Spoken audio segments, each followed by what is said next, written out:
Hi everybody, it's Dr. Linda of the Vascular Birthmarks Foundation, welcoming you to our Facebook Live for August 2025. Today I have with me special guest, our Child Life Specialist, Leslie Graff. Hi Leslie, say hi to everyone. It's great to be here. Thank you, Linda. I am just going to check. It says we're live. I want to see us on here because that's how I always know it's working. I usually have to go out and go back in. See, I know it says we're live, but, oh, there we are. Good, thank you. And then I put this down. Okay, so we are here to talk about getting your VBARS babies ready for school. And I also added a comment when I was telling everybody to come back that this is also important for parents who have a VBARS, bringing their kid to school, and the comments that the kids come home with, because we've had many parents say, what do I tell my children to tell their friends about my birthmark? So it's all about getting everybody ready for school. I just want to see, okay, I see people are coming on. I hope that the questions will, now I think Kiana, oh, there you are, Kiana is on. Kiana, I can see you're on there, but okay, there, I see your question, all right, because I didn't see it on my phone. So thank you, Kiana. I look forward to seeing you.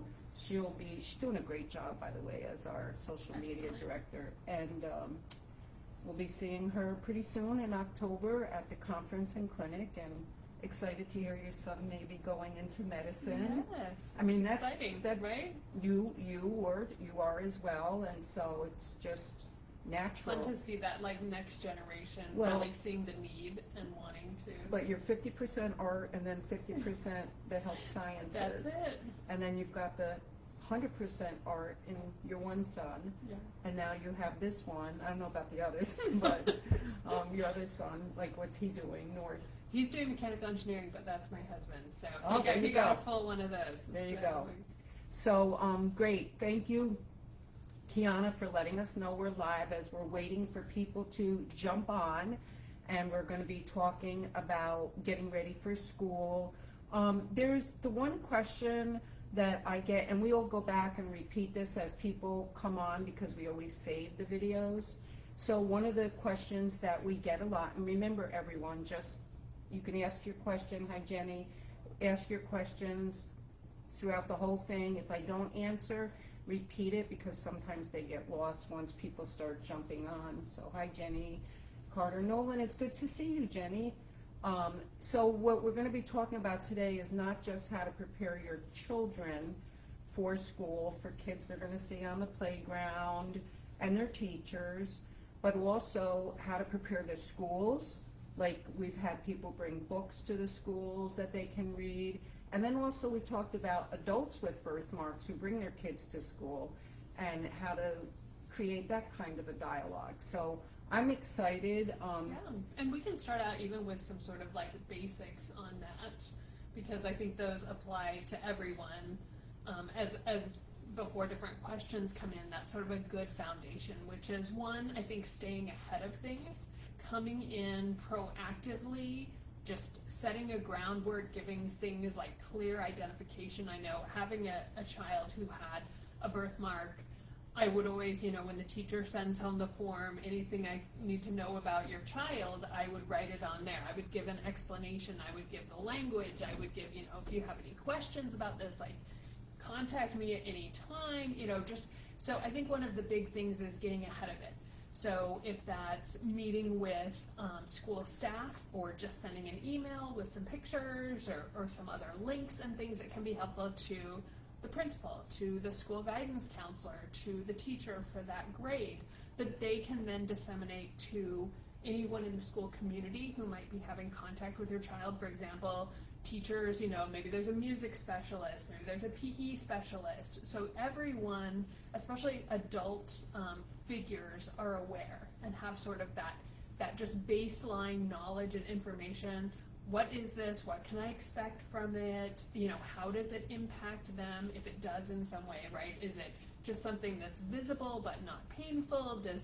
Is it something like a venous malformation that may not be visible, but impacts maybe discomfort or certain activities that may or may not be appropriate for them? So giving them that information up front, which allows everyone sort of in one of the positions where they're, providing care or instruction for your child, that they really have a strong framework and a background of that. And then sort of going down from there, are there resources you want to bring to the school library? Or, for example, books that you might want to share in a younger grade classroom? Or I often encourage people to make their own little book that sort of tells their story, that shows an example of them having treatment, or them as a baby, or that answers common questions about it, like, my skin here might look pink, but it doesn't hurt. It's kind of like when you exercise and your face gets flushed. For me, that area just stays like that all the time. So having a way to explain that using language that also reduces any sense of threat or concern around it, because we know that as children go through different developmental stages, cognitively, their ability to perceive things about the body are different. So typically, especially very young children, associate anything pink or red with pain or blood or things, or is it something like a rash that you could catch? Makes sense. And so we want to try to demystify those things and help them understand what it is and what the terminology or language is that you like to use around that. So for a child, that's sort of how do you like to refer to your birthmark? Like, this is my birthmark, or it's a port wine stain, or it's this. What is the language they're most comfortable with? And again, as Linda mentioned, it's not often always the child who may be affected. It may be a sibling, it may be a parent or caregiver who's interacting with that school community, and children may be going, wait, I haven't seen someone who looks like that before, right? That visible difference brings curiosity or questions. And so having that language or information so that people aren't wondering, oh, did something bad happen to that person? Were they injured? Were they harmed? No, it's a medical condition, and this is what it is. So just getting out in front of that, sometimes using the little cards that show different faces of different birthmarks, also helps people to just anchor it in a larger community, which also helps people to feel less isolated in their experience. That's why we created the It's a Vascular Birthmark card, which shows on the front, and they're free. It's on our website. You can download it, print it at home on your own printer on cardstock, or we'll send you one in the mail for free, because it's like about a 5x7. And on the back, it specifically says, this is not contagious. This is because all of my moms were going to the airport after getting laser from Dr. Geronimus, and the baby would have all the spots from the purpura, and they think it was contagious, or the mother hit the child or something. So that's why I created that card, and it's just great for show and tell. And that's also why I wrote the book, Birthmarks Are Like Flowers. It really takes it out of the fear factor. And granted, there are some that are very serious medically and problematic, but most of them are superficial and in the skin. So between hemangiomas and port wines make up 98% of all VBARS. So that's like the big population. So, and most 80% of port wine stains are visible to the naked eye. Like, they're not usually, there's a small percent that are just strictly under clothing or under a coat or under a hat or whatever. So I love all that. Yeah, Jenny says she loves that too. I saw Sarah's on, Valerie's on. Hi Dorothy, my friend Dorothy's on. Thank God her surgery went great, and Wonderful. She's doing great. So our prayers were answered, Dorothy. And I think school time can be stressful for children with a birthmark or with any sort of visible difference, because this is when they're encountering new people and a new situation, right? Like your friends that you're around are sort of used to it. They get familiar with it. But when you're suddenly sort of introducing new people to your birthmark, that can be a little more stressful, because that's when you're more likely to get questions, or someone responding negatively is when they're in those early stages of not really being familiar with it or knowing as much about it. So I think it's always important as a parent to just be aware that anytime your child's encountering a new situation, especially a new large social environment, they're likely to have just a little bit more anxiety than normal, just because of that sense of, okay, this is introducing something to other people, I'm not sure how they're going to respond, and once they sort of get into that rhythm, that tends to dissipate. But often those first time situations, joining a new sports group, joining, going back to school, those are just a little bit more stressful. So I think as parents, it's often good to have just a little check-in or something that gives your child a little bit of extra emotional boost on those days, whether it's making their favorite breakfast or picking them up after school or doing some sort of extra special activity, maybe going to their favorite park or going on a walk or going to visit one of their favorite friends. That's a very safe, comfortable place. Just something that gives them just a little extra sort of emotional boost on those days is something that can be really positive for them. I had a really interesting encounter last October at our super clinic with a girl who was in like 3rd or 4th grade, so she was just around going through puberty. And she has KPS, and it's through most of her upper leg and in the abdominal area. And she was freaking out because, like, her mom didn't even know this. Like, in the room, we were talking, and then she's like, oh, well, because her mother wanted to know limitations, for her. And Dr. Nasseri and Dr. Rosen both said, oh, she can swim, she can do any sports. And she's like, I don't want to. And she goes, I'm not taking my clothes off. I'm not changing. And you're going to have to write me a letter because I'm not doing that. And I just stopped because it was like, wow, I didn't even think of that. Like she was keeping it covered. Right. But when you get in there in the locker room, you got to make a decision. And then her mom was like, we need to talk about this. And I said, go see Leslie.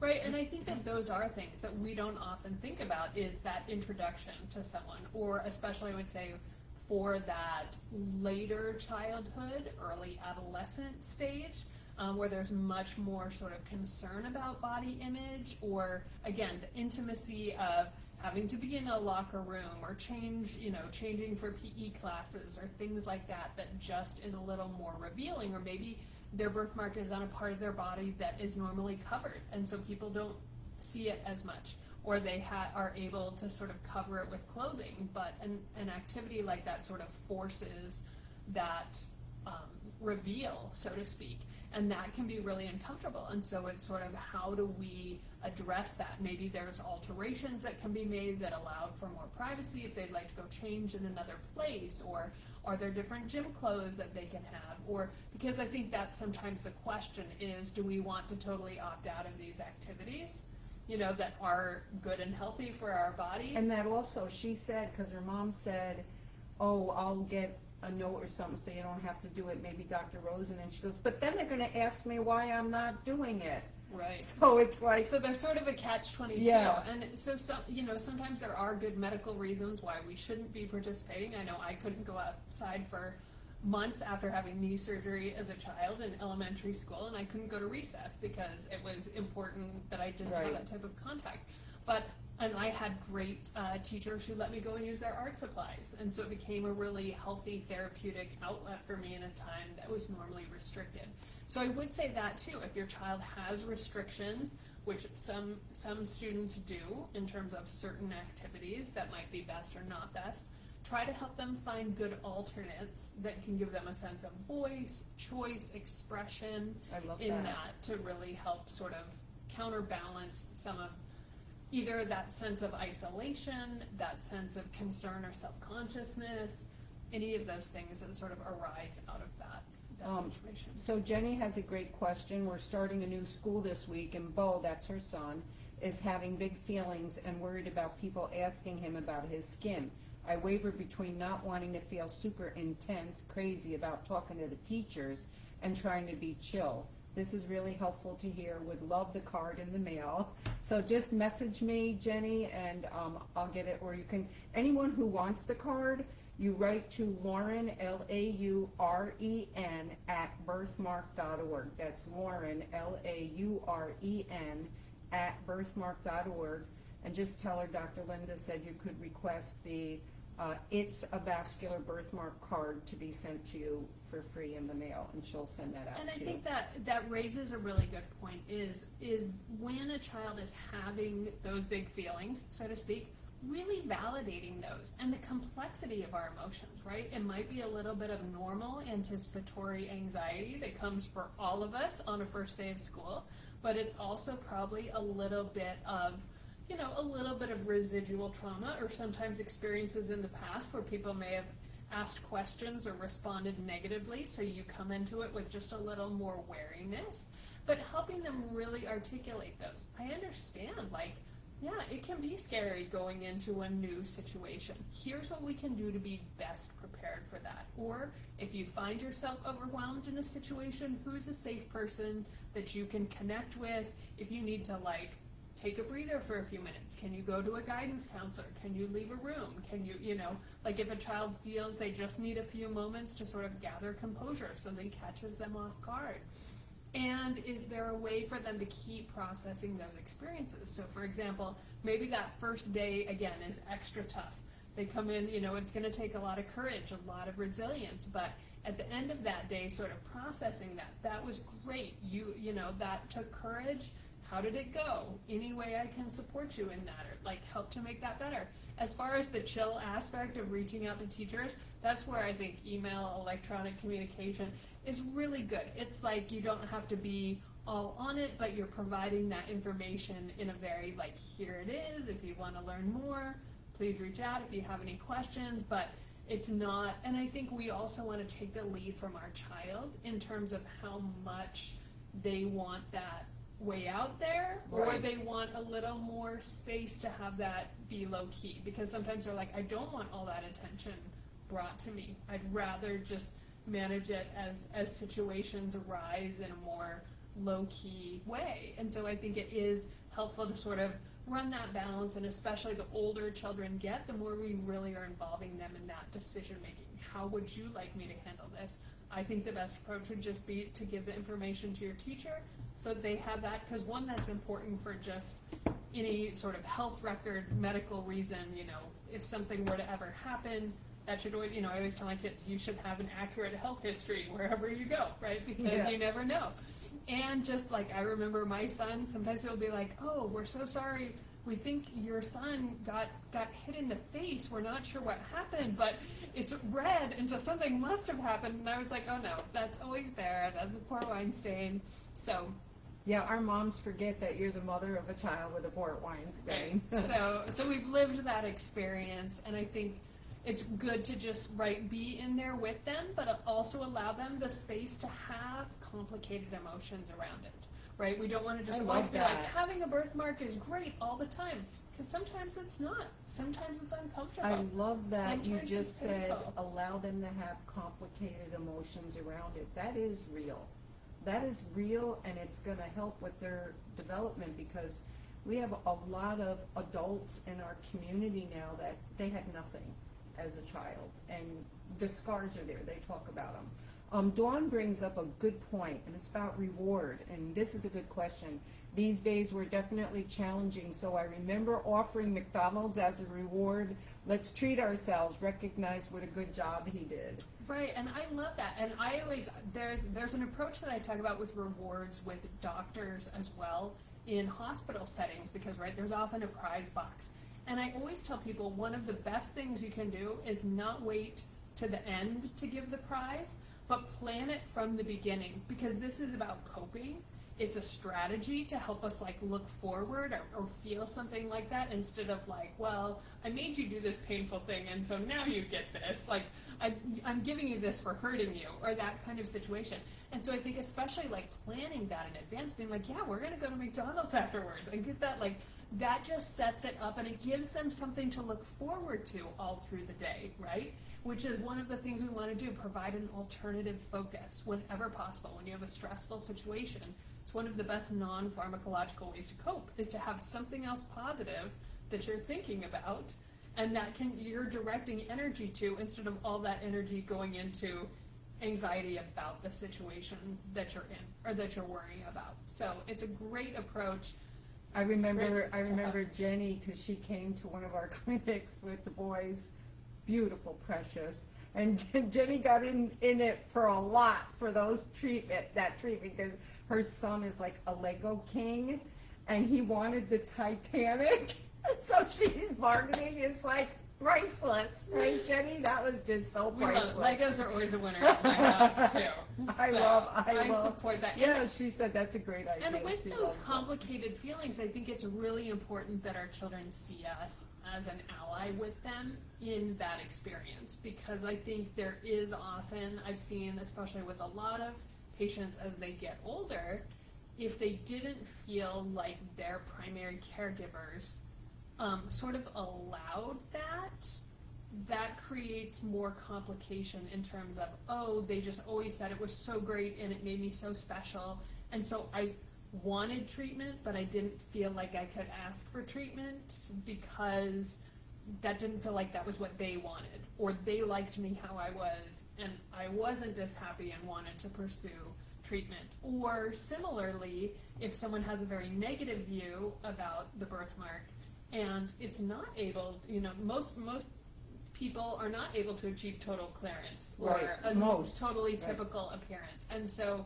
then it always feels like you're fighting this battle that you can never win. And so I think it's really important that we always allow that neutrality as well as those different emotions. Sometimes I like that these positive strengths have come from this experience, but also, sometimes there's a negative, right? Sometimes I've experienced something that's more challenging, like going to these 27 laser appointments, or and so it's important to be honest about the realities of those experiences. Now, what do you think about this? Because I know you and I both know Erickson's model of development at the different ages. I have met kids 2-3 years old that could articulate about their birthmark, and then every age up from that.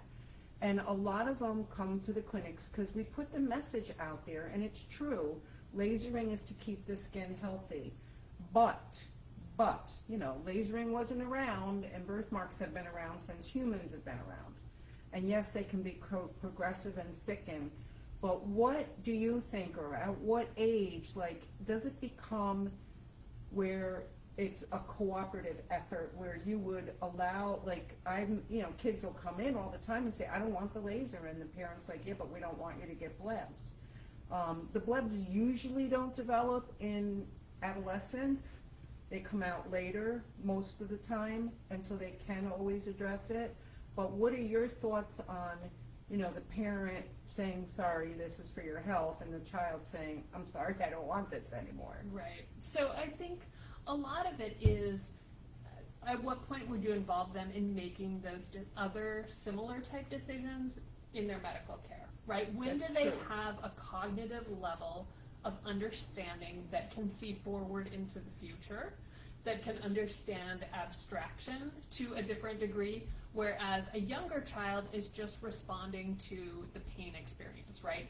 If you said, we need to have a vaccine, they would also say, no, I don't want that either. Or you need to have lab work done. Your tooth pulled. How about your tooth pulled? So anything that's uncomfortable, they're going to just say, no, I don't choose that, instead of its impact on a lot of other things. So until you're really at an age where you can understand how this may impact the future in a significant way, and I would say for most kids that's probably late childhood, like 10, 11, 12, and even then on into teen years, to really understand what are the potential implications of this. And if they did, I might sit down and show them an example of, this is like what treated skin may remain like, this is what untreated remains like, so that they can have some sort of an understanding of how that treatment has potential implications. Because it's very hard to visualize or conceptualize something progressive that you can't see, and so unless you see an example, it's really hard to know what that looks like. That's really good advice. This is a really good session. We got a question from Valeria Leroy. Hi, Valerie. My daughter is only 18 months old. She'll start a daycare part-time soon, so we're taking notes, not only for now, but the future. In your experience, what age developmental phase is appropriate to begin communicating those honest, complex emotions? Don't want to be too heavy, too young, obviously, but we want her to understand that we also have those complex feelings and that it is okay to have those. I think it's, if you're really looking as a parent to have a child who's emotionally healthy and emotionally fluent, that's going to be embedded in all of the language you use throughout their life, in everything from when you see that they're disappointed, right? Like even a toddler, right? There's times where you can tell, like, they don't want to do this at that moment, or or they get hurt, or you see that they want a toy and someone else is playing with it, right? And so acknowledging those, I see you want that, but right now someone else is using it, right? So that acknowledging of conflict, or the acknowledging of more difficult, or what maybe traditionally considered negative emotions, but more just feelings, those different feelings of anger, frustration, resentment, any of those things we feel in minor ways throughout life all the time. So I think having honest conversations where your child's like, oh, they get it. They understand I feel sad, or they understand I feel frustrated. And that's going to set you up to have more of those same kinds of conversations, because you're creating the type of emotional culture in your relationship that means I don't expect you to just be happy all the time, or I'm aware of your different emotional states and I'm responsive to them. So I think that's one of the ways that you can sort of set up for that. And it's going to evolve for different children at sort of different ages in terms of when they want to talk about that or what that looks like. But I think it's always just a matter of helping them also. There's a phrase which is called affect labeling, which is to identify the names of emotions, right? So when a child is upset, you're like, oh, I see you look frustrated, or it looks like you're really sad about this when, they're crying, or, someone's leaving and they're crying. So part of it is helping them develop the vocabulary. And we also know that when you're feeling a lot of emotions and you're sort of flooded with those emotions, simply by naming the emotion, it helps to down-regulate that emotion.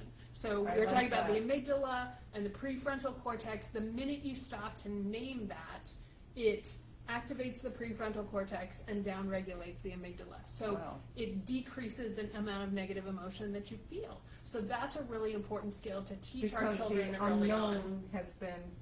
Has become known. And so now it's categorized. Now we're working with it instead of just feeling this big, ambiguous thing that's kind of swirling around inside of us. We're breaking it down. Dawn said, thank you for sharing this, Dawn, that Richard was in his early teens, that's her son, when he was understanding what was happening and why it was needed. So that kind of validates. Yeah, it kind of confirms that that's usually a good time. Yeah, Valerie said, hey, you're answering it. Yep. And she said, thank you. If you have any recommendations for resources for encouraging that emotional intelligence from this age on, I'd appreciate your recommendations. Certainly, and I think another great thing, there's some really fun books by a company called Art with Heart, and they're designed by art therapists and child life specialists. There's one that's called like Magnificent Marvelous Me, or there are things like that, and it's art. Sort of, what is it? Art with Heart is the company. Art with Heart. Yeah, put that in the chat, Kiana, for people to remember. It's called Art with Heart. And they have a number of different books. Like there's Ink About It that's more for like middle school ages, but The Magnificent Marvelous Me is for younger children. And it's a great sort of kind of interactive journal prompt situation thing where it's sort of like, who are people that are helpful to you, or what are words that describe you? And so as a parent, even though your child might not be at the age where they could write their answers themselves, or, they're not at that age, it's something that a younger preschool child could certainly engage in those types of activities, and you're scribing for them. So whatever they say, you're writing in their book. You're helping them create this book.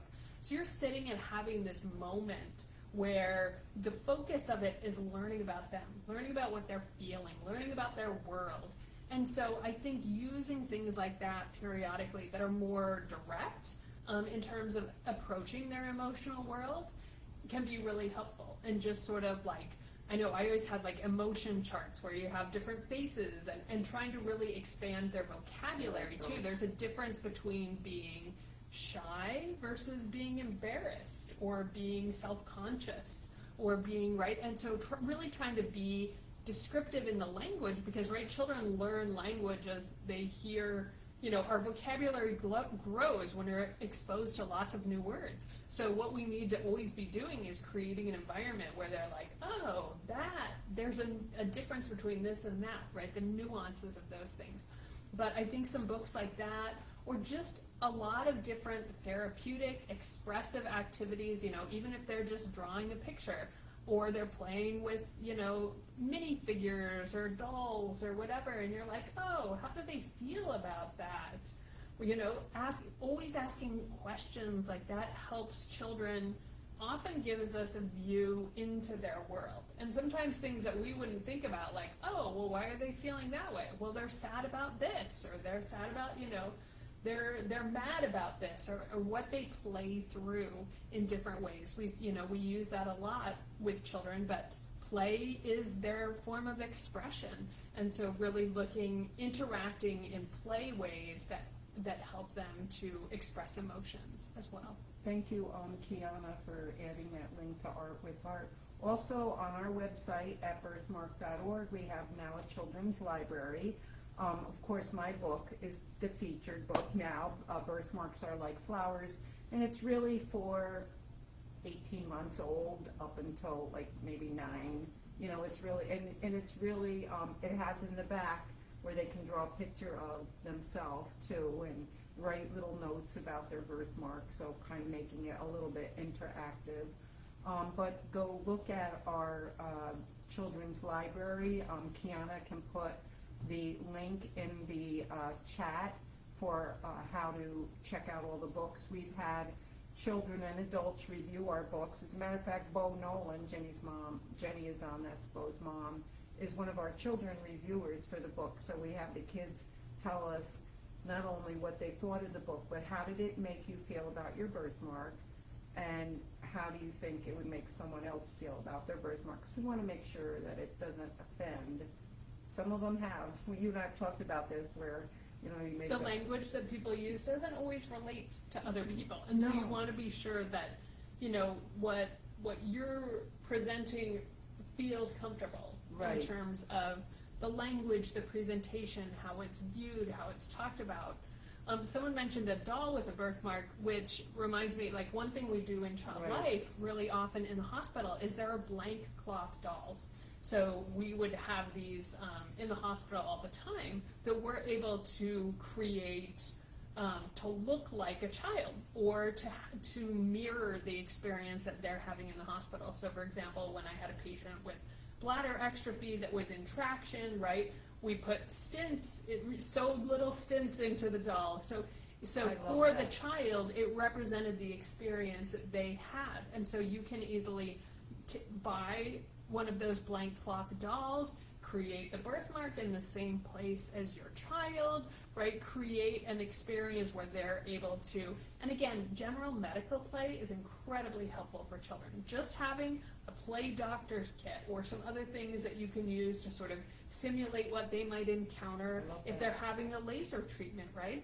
So we know that children do best when we prepare them for those experiences, or they have an opportunity to play around those experiences, because they're generally not the one who's in control. So by playing through that, they're able to take on that control role, and we're able to learn more about their feelings in that experience. Like sometimes they're a little bit aggressive, right? And that often speaks to them feeling, like sometimes when kids play doctor with a doll, they're a little bit rough, and you're like, hey, why, like, we want to be gentle, we're caring for them, we're helping, you know, but it also gives you a little bit of an insight into, maybe they're feeling really out of control in these experiences, or less safe, or maybe they feel like they need more comfort in those circumstances. So those are things that I would sort of look to again, increase that fluency, that conversation around that, also ways to sort of process the experiences that they've had.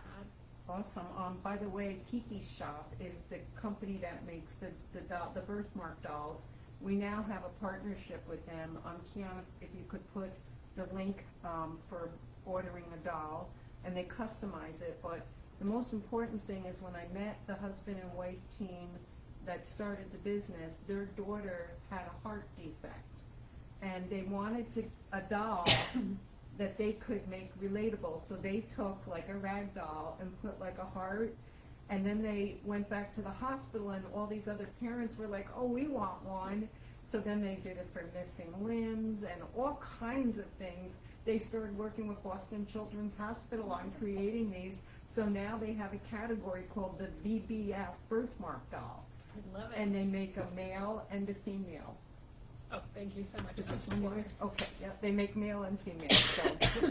So, so Dawn said, how wonderful, this is just awesome, bringing much needed awareness for our children with birthmarks. Another question that I have for you that's really an intense one is, you know, here's a perfect example. A month ago, it was very late. A lot of people don't realize time zones. And it was maybe like around midnight my time, and the phone rang. I call it the bat phone. It's the VBF toll-free number. And I just thought, oh, it's probably spam, but it kept ringing. And the third time I picked it up, and I could hear this young girl crying, and I'm like, Dr. Linda, can I help you? And she's like, I hate my birthmark. I want it to be gone. And she's like, I'm so depressed. I don't want to date. She was 18 or 19. And I said, send me a picture, and I'll talk to you about it. And we were on the phone, and literally it was about this size on her arm. And it really made me aware that it's not the intensity, the involvement, the degree of involvement. It affects everybody different. And some love their birthmark. Some absolutely love it. And some hate it, and some are indifferent. That was what our study showed. But it really hit me that she was so upset over that, because I understood. I understood that it doesn't have to be... A difference is still a difference. A difference right? is a difference. And I think that's it. Sometimes we tend to quantify it, and you'll even sometimes hear people within the community that are like, oh, my child doesn't have it that bad, and you're like, okay, wrong language to be using, right? We often try to use really specific language of, you know, it affects a large portion of my child's face, or it's significantly different tone than the rest of the face. Like, we're using really more clinical or straightforward language that explains accurately a situation. But I think that's the point, is any difference is a difference, and any difference can make you feel like less than, or othered, or different. And so, yes, like sometimes we may perceive, oh, that's a really outsized response for that, but we don't know the way in which that impacts them, or the sense of powerlessness is still there. I can't change this. You know, this isn't going away. It's not something that I feel I have control over, and that creates a lot of those emotions and feelings that can be really difficult for someone to manage. I think especially in a culture that's very image obsessed, very, you know, feeling like, well, I can never reach the ideal because of this difference that I have. And so it can be really frustrating, and it's hard to live, you know, we especially know this from research that especially girls and young women are really impacted by the images that they see in social media and other places, and how that impacts their mental health and well-being, and that sense of difference of what they look like compared to those images, which have many times been altered, or people have had numerous procedures and things like that. So what they're perceiving as a natural normal is not actually authentic. True. And so they sort of have a skewed perception that's especially sort of distorting for their own sense of self, because of that sort of referencing that may not really be accurate in what they're looking at. Thank you for that. Jenny, yes, the doll can be customized from head to toe, male or female, hair color, location of birthmark, the whole thing. And as Kiana said, you can reach out to them and chat. But I've seen some amazing ones for children with KTS. When the extremity is involved, they even made the one leg larger, like the little girls, because the mother wanted it exactly like her daughter. And I even called the mom to confirm, and she said yes, that's what she wanted. So they can make almost clones, like it won't look like the face, but it'll be like blonde hair or dark hair, and where I think that is location. important, right? I Yeah. think one of the things that we don't want to do is it feels like it's edited, right? Like, Right. So if your leg is bigger, your leg is bigger, right? And we're not trying, and so because if not, then what message do we send, right? And it's kind of funny, like I'm glad that they're actually male and female dolls, because it's actually a conversation we often have in the hospital sometimes is we're trying to teach children to have healthy understandings of their bodies and not feel like shame or confusion around different things. So we avoid a lot of, colloquial nicknames and language that's not really helpful, because you're always like, how do you prepare a child when a doll has nothing, and they're sort of like, wait, I'm super confused, right? We're talking, we want to introduce children to a sense of body. I used to have anatomically correct dolls, and sometimes kids would pull down the bottom of the doll clothes and be like, did you see this? And I'm like, yep, because this is a boy doll, or this is a girl doll. But it just normalized for them those being parts of our body, and there was nothing to be confused about. So I think the more correct we can make a representation, then we're sending a message that's not, this is good or this is bad, because children can also perceive that from something. And that is a caution, and I'll tell you why. And this is not a judgment, because it happened to me. I started VBF because of my own daughter's hemangioma. When her father and I were in Arkansas, and Dr. Wayner was doing her surgery to remove her hemangioma, when I came home, there was a gift, and it was a portrait that someone had done of my daughter with her hemangioma. I wanted it out, and I sent the painting back because it had been removed. And there's always controversy around that, like moms might be editing, but they have to do what's comfortable for them, right? Like, I removed the hemangioma because it interfered with her speaking, her eating, and her teeth growing in. And then when it was gone, I didn't want it on her portrait because it reminded me of what it was damaging, her teeth, her speech, and her eating.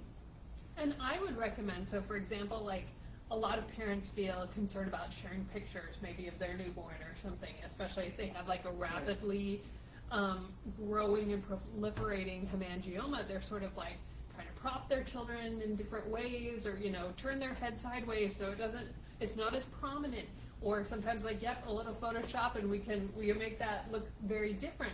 What I will encourage people to do is keep one for a reference, because your child might want to see what they look like, right? And if everything has been changed or altered, it sometimes sends the message of, I was never okay as I was, or that you were uncomfortable with it. So I think it's okay if you want to do that edit, but it's probably nice to keep somewhere in a file something, so if they want that authentic reality or want to see a history of it or something like that, they have access to that. Here's a question. Lou Beach said, this approach is so great. We're in the UK. My son is 16 with a large port wine stain on his face. He hates it, and this saddens me so. The support when he was small was limited and primarily focused on how to deal with rude comments from strangers rather than trying to understand how the child feels about their birthmark, which seems to have much more focus nowadays, which is great. And I think sometimes what can be helpful, it's hard to have differences. It's hard to have other medical complications. And I think sometimes at that age especially, it can feel very lonely and isolating, again, as there's much more judgment amongst teens, or sort of like, what's attractive, what's not attractive, what's desirable. There's a desire to have more similarity.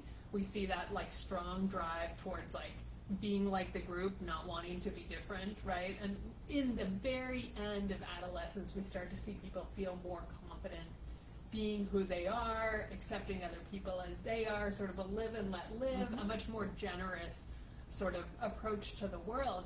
But I think also sometimes helping them frame their experience, while it feels so unique and different, is not necessarily so different from the experience of someone else who may have something that impacts them in a similar way. For example, someone with a limb difference who also has a visible difference that people are going to see and notice, right? It may not be a vascular birthmark on their face, but it might be a limb difference. It may be a medical condition. It may be diabetes. It may be something else that impacts their life in a significant way. And so it's okay to say, I get it, this is frustrating. Just like this person didn't ask for a limb difference, you didn't ask for a port wine stain. Like, that's just, we all will have things in our life experience that would not be what we would choose. And the best thing we can do with situations that we don't have control over is to say, okay, the only thing is through this, and what are the strengths that I can pull from this experience that I am not able to opt out of, right? So how do I want it to be in my story? So this can be about a story of resilience, it can be a story of compassion, it can be a story of coming to understand yourself as a much deeper creature and being than just what the outside of you looks like and the way that you interact with other people. So I think that it is a hard thing, and at that age they don't always want to hear those conversations, right? And it's frustrating. It feels like a thing that gets in their way. But again, just being open to hearing that and being like, yeah, I can understand why. This wasn't something you chose. This wasn't necessarily what you would want, but your choice is what you do with that. Exactly. I love that. Before I get to Dawn's question, we had a program a couple years ago, we still do it, with Megan who started it for us. It was the Be the Kind, and it was we asked her to list 3 negative words that she didn't like hearing about her birthmark, and then 3 positive words that she would like to hear. And I find having kids write down what they don't want it to be called and what they do want it to be called is an eye-opener, because I was pretty surprised. Yeah, and I think that's really important in helping our children see themselves as so much more than that, right? I think in our society today, we always need to be seeing ourselves more than just what we look like on the outside, whether that's differences in size and appearance and in age and so many things. But it's like, how are you making the world a better place? How are you impacting other people? How are you learning and growing as a person? What skills have you developed? Or like, what's bringing you joy, right? Those are the things where we want to keep focusing more attention and, not totally dismissing those other emotions, but not putting so much into that, helping them see with a slightly different perspective in terms of how they're seeing themselves as a whole person. I like that. So Dawn said, I love this. My son's surgeon used to cover his Toy Story Woody doll. I love Woody. That he took back into his medical procedure. The doctor covered the doll in bandages to match Richard. What a sweet gesture. No, I love that. And it's so helpful for the child to process the experience that they're having. Yep. And she said, is it that common for children to have a limb difference with birthmarks? Because I know my son's leg with the birthmark was smaller and he walked with a slight limp. Well, extremity involvement is 15% of the Port Wine Stain community. So even though if there is an enlargement, it may be KTS or it may be just a Port Wine Stain with overgrowth. But there are, quite a few people with that and with the discrepancies. And some of them, it's a half of a size in a shoe, or maybe a pair of pants they have to go up a side because it's too tight on one leg. So we see them every day, but for those of you who have a child or you yourself, you probably go decades without meeting anyone with the exact same thing, but for us it's normal. So Valerie has another question. My next question is geared towards the siblings of children with birthmarks. Great one. My 4-year-old has never once asked about my 18-month-old birthmark, but I've seen her really tune in when others, like children at the park, for instance, ask us about the birthmark, the skin difference. Do you advise waiting until my older child brings it up? We've been reading birthmark books to both of them together at bedtime, but haven't had a direct discussion. One thing I would say is sort of a funny experience was my oldest son came with me to the first VBF conference that I attended with my then infant son who had a port wine stain. What year was that? Because I was. So that would have been 2005. Okay. And so I had 20 years ago. Yeah, so I had an almost 5-year-old, and I had my new baby with the port wine stain, and he was at the conference, and so he saw many children with significant vascular birthmarks, all like largely affected, very altered appearance from what would have been typical. And so at the end of the day, I sat down with him to sort of process that a little bit and said, oh, I'm sure you saw a lot of children who maybe looked a little bit different today. And he was like, I said, and children with different birthmarks. And he was like, I didn't see anyone with birthmarks today. and it just went to show you that for a 4 to 5-year-old child, he was perceiving those differences as some people have blonde hair, some people have brown hair, some people have red patches on their skin, some people don't. Like, for him, it wasn't a strong negative. He wasn't toned one way or the other, and he just saw that within the range of normal human differences. How old was he? He was almost 5 at the time. That's like how my brain works. Right? Like, I don't see the birthmarks. So I think it's not uncommon for children in that preschool stage to just, it's not really a thing for them. They're not that, it's kind of a non-issue for many of them. Like, I would always just be like, oh, there's North's port wine stain, or we're going to the doctor today because North's going to have a laser treatment on the pink spot on his face to make the skin healthier. So I would say things that were just very matter of fact, but we didn't have to have really complex discussions about it. And then I was sort of like, oh, like, see how when you're exercising and your face is all pink because you were running around outside? That's like what's happening in the skin right here on North's face. And so it just stays pink all the time, kind of like when you're exercising because there's more blood flow in that area. Yeah, he can't understand all of that at the time, but we're just familiarizing him and relating it to things that he knew. But it wasn't something that he had a lot of questions about or things like that, so we just kind of would let it go, but it was always just a natural part of just including him in a conversation, like anyone else, so it didn't feel too dramatic or too anything, just very matter of fact. Oh, I think this is quite interesting that Kiana wrote. She said, as a child, I was aware that I had a birthmark. I experienced some bullying, but wasn't really bothered all the time by it. But after sixth birthday party, so six-year-old, kids from school told me the next day that I was bossy. I think that's when I started feeling more self-conscious with everything about me, not just my birthmark. Right, and there can be lots of ways that, you know, sometimes we think, oh, it has to be the birthmark that's the most impactful or the most defining of their social experience, and it's not necessarily. And so sometimes we have to be careful and sort of over-prescribing, like, oh, the biggest impact on your life is going to be from this birthmark. It might not be. It might be related to other things. Kids might feel self-conscious because they're not as social, or their interests aren't the cool things that kids like to do, or they didn't make that sports team. Like, some of those things are actually more impactful to them in terms of their sense of identity or social relationship with peers. And so always being open to that it's not like, oh, why is everything about, you know, or my mom thinks everything's about the birthmark, right? Instead of giving that emotional energy into those other areas as well. So it is really important that you allow them, like, I love Kiana's story where she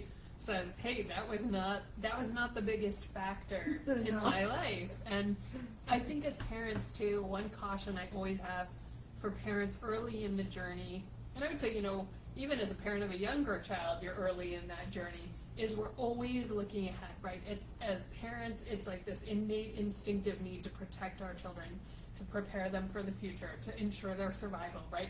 It's literally encoded in us. And so we're constantly worrying about, is anyone going to go on a date with them? Are they going to, you know, find a partner? Are they going to like be able to have a job? Are they going to, like all of these different things, and we worry so much about them when they may only be a couple weeks old, and we're already thinking through the worst case scenarios and what if and what if and what if. And it's really like letting things go and taking them like moment by moment, stage by stage with your child. When it's good to just kind of have things on our radar, but we really want to be approaching that child in the place that they're at, being emotionally present with them in that stage of life, in that experience of life, and not worrying too much about. We've probably all been bullied for something in our life. If it's not one thing, it was probably coming in another form. So that experience is not solely unique to a child with a birthmark, but can come in a lot of different forms. And so sometimes we may not be able to relate to that part of their experience, but we can relate to the experience of how it felt to be bullied, and remembering what would we have wanted in those moments, or in those moments that were difficult. I like that. I have a great story, and a guy from church came up to me and said, my son has Port Wine Stain, and they started coming to our conference every year for laser treatment, so I think you've seen him in some of your sessions that you do at our conference. And he was getting picked on. He's 16 now, and so his father put him in wrestling, and he's like now going to the all-state champions, and they gave him like a bad A name that kind of goes with the birthmark, so now he's like this superhero. He's got a and good, I just love that. Yeah, so sometimes, and that's it, like how can you sort of identify something in your child's life that can act to strengthen them. So for example, being involved in a sport, you have that team behind you, you have that camaraderie, you have that identity that sees you as something else, that lets your skills, that lets you be capable, that lets you compete in some way, in a different sort of arena that's totally different from that, or has the potential to take that birthmark or that experience and sort of like move it out of the spotlight a little bit, or do it change how you see the birthmark, right? By creating positivity around that sort of associates you in a cool way. So I think there's a lot of good in those types of experiences. And remember, everyone, a couple things as we close. Number one, we've kept every one of Leslie's Facebook Lives. We do them every year at this time of year to prepare for school, all the way back to the first one she did with me in 2017. They're very helpful, useful information. All of our Facebook Lives with all our laser experts and surgeons are on our website. Just go to the YouTube icon on the bottom, and it will show you every one of them back to 2017. This is our 101, 101st one. We had our 100th last month with Dr. Nasseri. That's a good comment from Kiana. I think the birthmark journey is longer for the parents than the child. Yeah. Well, in that's some ways, profound. yeah, there is something to that, because we're always seeing it from the sense of, in some ways, something we can't control, or that we're constantly trying to protect them from, or sort of help them navigate through, even though it's something that we don't always know how we're supposed to be navigating them through. Or there's a lot on parents to make decisions around treatment and what they're doing that sometimes feels very overwhelming for parents. Look at what I did from my daughter's birthmark. I started an foundation that's now #1 in the world. So it's been an amazing session, as always, Leslie. It's so important to prepare our children, like you said, not just for school, but for life. And remember, please, that you can go back and listen to her advice for preparing them for school, for preparing you to bring them to school, for preparing them, if you just wanted to add a final comment on when it's the father or mother that brings the kid to school and they have the birthmark, how that child should explain that to their friends, because that I get a lot. Yeah, and I think just having your child prepared with language they can use, right? If someone says, hey, what's on your mom's face? Or why does your dad look like that? preparing them with a very simple, straightforward response they could have. Oh, it's a pink colored birthmark that's on her face. She's had it since she was born. It doesn't hurt. Like, whatever. Like, something really straightforward is a great, just, that's what you want to do. You don't want them to be caught off guard. You don't want them to get emotional, defensive, reactive. So you want to give them those tools that they can just go to that line Keep and it not, matter of fact, right, very and not, matter of because fact. sometimes it is sort of shocking, or like, wait, someone just, you know, like made fun of my mom or my dad or something, and they can feel that defensive emotion. And so just helping them to just lay it down, and also helping them understand. Lots of times kids ask questions. They're curious. Sometimes they don't ask it in a very nice way, but it's often because they really don't understand that experience. And one other thing to that point of just parents and families as well, as parents, please, like, keep a journal, write about your thoughts and feelings. Like, it's not just your child's emotions around this, it's your emotions around it. It's really important to be processing those so that you can be a great support for your child. So the research on journaling is incredibly strong. Its impact on being able to separate out all those complicated emotions for improving positive health outcomes, everything from wound healing to, like, all of that is correlated with journal writing. So I would recommend that for parents as just And across the board. And for kids, for kids. teens, for everyone, as just probably one of the best therapeutic practices you could do. Well, Leslie, it's been a fantastic session, and the only sad part is when I'm with you in August, it means the fall's coming, and I do like the fall. It's just the winter that I have a problem with. So thank you, and everybody that's still on. Leslie will be at our conference and super clinic in October, and she holds group sessions. So please, if you've registered, you'll see you already there. know she'll see you there. If not, consider coming. So thank you again.